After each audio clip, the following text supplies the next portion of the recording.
Lei nº 13.105, de 16 de março de 2015. Código de Processo Civil. Seção 3ª.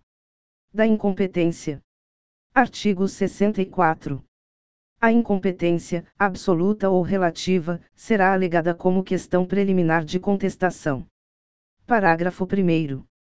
A incompetência absoluta pode ser alegada em qualquer tempo e grau de jurisdição e deve ser declarada de ofício. Parágrafo 2º. Após manifestação da parte contrária, o juiz decidirá imediatamente a alegação de incompetência. Parágrafo 3º. Caso a alegação de incompetência seja acolhida, os autos serão remetidos ao juízo competente. Parágrafo 4º. Salvo decisão judicial em sentido contrário, conservar-se-ão os efeitos de decisão proferida pelo juízo incompetente até que outra seja proferida, se for o caso, pelo juízo competente. Artigo 65. Prorrogar-se-á a competência relativa se o réu não alegar a incompetência em preliminar de contestação. Parágrafo único. A incompetência relativa pode ser alegada pelo Ministério Público nas causas em que atuar. Artigo 66. Há conflito de competência quando: inciso 1º. Dois ou mais juízes se declaram competentes. Inciso 2º. Dois ou mais juízes se consideram incompetentes, atribuindo um ao outro a competência. Inciso 3º. Entre dois ou mais juízes surge controvérsia acerca da reunião ou separação de processos. Parágrafo único. O juiz que não acolher a competência declinada deverá suscitar o conflito, salvo se atribuir a outro juízo. Capítulo 2º. Da Cooperação Nacional. Artigo 67. Aos órgãos do Poder Judiciário, estadual ou federal, especializado ou comum, em todas as instâncias e graus de jurisdição, inclusive aos tribunais superiores, incumbe o dever de recíproca cooperação, por meio de seus magistrados e servidores. Artigo 68. Os juízos poderão formular entre si pedido de cooperação para a prática de qualquer ato processual. Artigo 69. O pedido de cooperação jurisdicional deve ser prontamente atendido, prescinde de forma específica e pode ser executado como: inciso 1º. Auxílio direto. Inciso 2º. Reunião ou apensamento de processos. Inciso 3º. Prestação de informações. Inciso 4º. Atos concertados entre os juízes cooperantes. Parágrafo 1º. As cartas de ordem, precatória e arbitral seguirão o regime previsto neste Código. Parágrafo 2º. Os atos concertados entre os juízes cooperantes poderão consistir, além de outros, no estabelecimento de procedimento para: inciso 1º.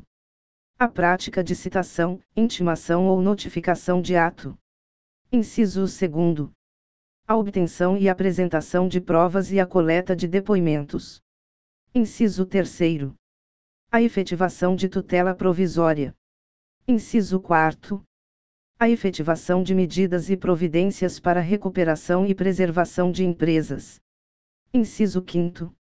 A facilitação de habilitação de créditos na falência e na recuperação judicial. Inciso 6º. A centralização de processos repetitivos. Inciso 7º. A execução de decisão jurisdicional. Parágrafo 3º. O pedido de cooperação judiciária pode ser realizado entre órgãos jurisdicionais de diferentes ramos do Poder Judiciário. Livro 3º. Dos sujeitos do processo. Título 1º. Das partes e dos procuradores. Capítulo 1º. Da capacidade processual. Artigo 70. Toda pessoa que se encontre no exercício de seus direitos tem capacidade para estar em juízo. Artigo 71. O incapaz será representado ou assistido por seus pais, por tutor ou por curador, na forma da lei. Artigo 72. O juiz nomeará curador especial ao: inciso 1º. Incapaz, se não tiver representante legal ou se os interesses deste colidirem com os daquele, enquanto durar a incapacidade. Inciso 2º. réu preso revel, bem como ao réu revel citado por edital ou com hora certa, enquanto não for constituído advogado. Parágrafo único. A curatela especial será exercida pela Defensoria Pública, nos termos da lei. Artigo 73.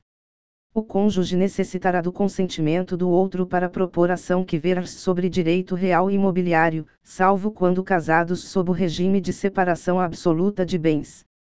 Parágrafo 1º. Ambos os cônjuges serão necessariamente citados para a ação. Inciso 1º. Que verse sobre direito real imobiliário, salvo quando casados sob o regime de separação absoluta de bens. Inciso 2º. Resultante de fato que diga respeito a ambos os cônjuges ou de ato praticado por eles. Inciso 3º. Fundada em dívida contraída por um dos cônjuges a bem da família. Inciso 4º. Que tenha por objeto o reconhecimento, a constituição ou a extinção de ônus sobre imóvel de um ou de ambos os cônjuges. Parágrafo 2º. Nas ações possessórias, a participação do cônjuge do autor ou do réu somente é indispensável nas hipóteses de compóscio ou de ato por ambos praticado. Parágrafo 3º. Aplicar-se o disposto neste artigo à união estável comprovada nos autos. Artigo 74. O consentimento previsto no artigo 73 pode ser suprido judicialmente quando for negado por um dos cônjuges sem justo motivo, ou quando lhe seja impossível concedê-lo. Parágrafo único. A falta de consentimento, quando necessário e não suprido pelo juiz, invalida o processo. Artigo 75. Serão representados em juízo, ativa e passivamente. Inciso 1º. A União, pela Advocacia Geral da União, diretamente ou mediante órgão vinculado. Inciso 2º. O Estado e o Distrito Federal, por seus procuradores. Inciso 3º. O município, por seu prefeito ou procurador. Inciso 4º. A autarquia e a fundação de direito público, por quem a lei do ente federado designar. Inciso 5º. A massa falida, pelo administrador judicial. Inciso 6º. A herança jacente ou vacante, por seu curador. Inciso 7º. O espólio, pelo inventariante. Inciso 8º. A pessoa jurídica, por quem os respectivos atos constitutivos designarem ou, não havendo essa designação, por seus diretores. Inciso 9º. A sociedade e a associação irregulares e outros entes organizados sem personalidade jurídica, pela pessoa a quem couber a administração de seus bens. Inciso 10. A pessoa jurídica estrangeira, pelo gerente, representante ou administrador de sua filial, agência ou sucursal aberta ou instalada no Brasil. Inciso 11. O condomínio, pelo administrador ou síndico. Parágrafo 1º.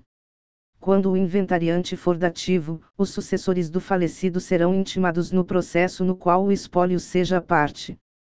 Parágrafo 2º. A sociedade ou associação sem personalidade jurídica não poderá opor a irregularidade de sua constituição quando demandada. Parágrafo 3º. O gerente de filial ou agência presume-se autorizado pela pessoa jurídica estrangeira a receber citação para qualquer processo. Parágrafo 4º. Os Estados e o Distrito Federal poderão ajustar compromisso recíproco para a prática de ato processual por seus procuradores em favor de outro ente federado, mediante convênio firmado pelas respectivas procuradorias. Artigo 76. Verificada a incapacidade processual ou a irregularidade da representação da parte, o juiz suspenderá o processo e designará prazo razoável para que seja sanado o vício. Parágrafo 1º. Descumprida a determinação, caso o processo esteja na instância originária. Inciso 1º. O processo será extinto, se a providência couber ao autor. Inciso 2º. O réu será considerado revel, se a providência lhe couber. Inciso 3º. O terceiro será considerado revel ou excluído do processo, dependendo do polo em que se encontre. Parágrafo 2º. Descumprida a determinação em fase recursal perante Tribunal de Justiça, Tribunal Regional Federal ou Tribunal Superior, o relator.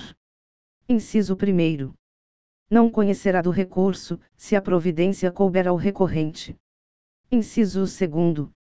Determinará o desentranhamento das contrarrações, se a providência couber ao recorrido.